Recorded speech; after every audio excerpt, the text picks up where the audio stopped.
In the meantime, former President Jerry John Rawlings is charging members of his party to rise up from the ashes of their defeat in 2016 and work towards making the party great again. Speaking at a ceremony to mark the 39th anniversary of the June 4 uprising in Accra, the former president said the day cannot be erased from the country's history. He's charging all members to stick to the core values of probity and accountability. June 4th represents a force that cannot be erased. June 4th is not about the semantics of probity, accountability, freedom, justice, truth, and integrity. It is about a unified force and power that can move mountains.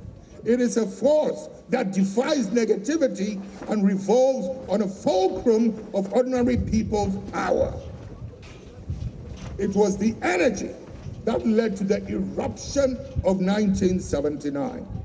That energy was like the force of a gas explosion ignited by the gross disrespect and abuse of people to the point where the bottled up anger exploded in full force and took no prisoners. Pay attention, and took no prisoners.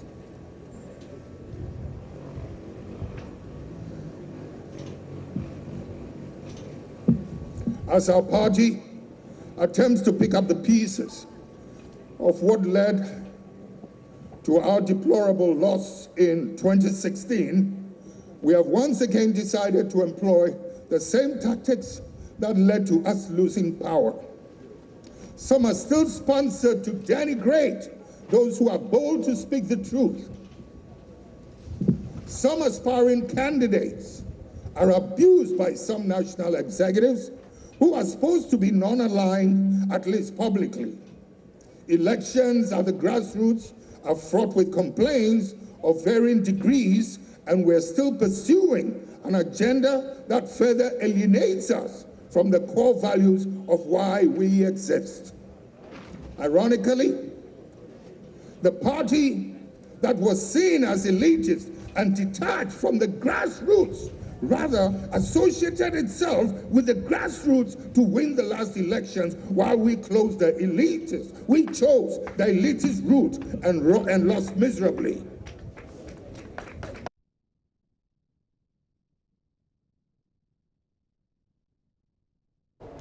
Former President Rawlings there. Now, former NDC MP for Blakuma South, Fritz Baffour, is saying that corruption and greed have become the order of the day, with political patronage taking center stage. He believes this can only be stopped if political leaders decide to put the nation first. Political patronage is the order of the day, thus creating a cabal of praise singers and sycophants in the major political parties. Money is fast becoming the primary determinant for seeking and gaining political office. All these factors have helped in creating an unhealthy mix of negatives that is threatening national cohesion and progress.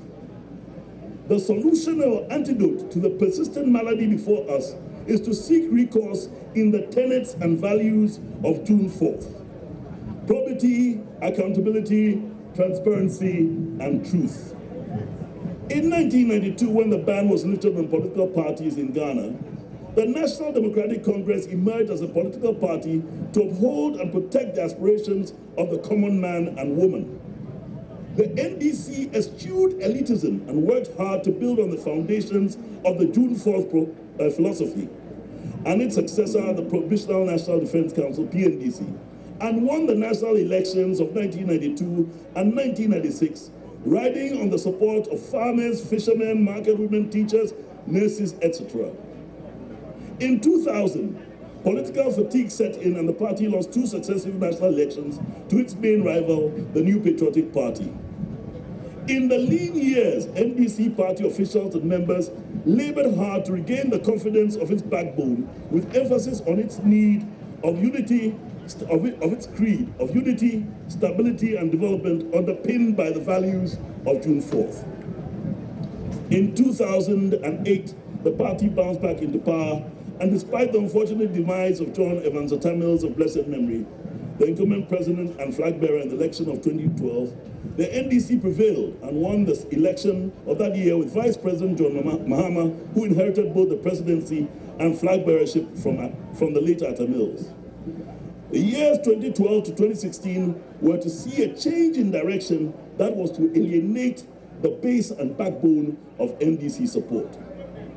A concatenation of circumstances in the aforementioned term of office, which included arbitrariness by party and government officials in their dealing with ordinary citizens, perception of wanton corruption and other excesses fueled by political detractors, poor communication strategies and over-reliance on the construction and commissioning of infrastructural projects as a major campaign tool led to a massive defeat in the 2016 elections.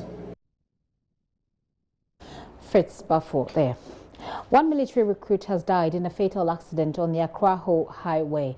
Several others were injured. The new recruits were on their way for deployment after passing out of the 6-month training. Details on the number of those involved are sketchy, but it is believed that about 30 military graduates were involved in this accident. Sources also say one of the personnel is currently on life support.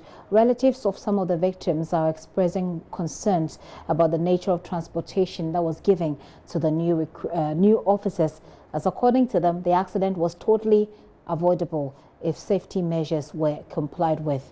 Attempts to get a response from the military high command has been unsuccessful.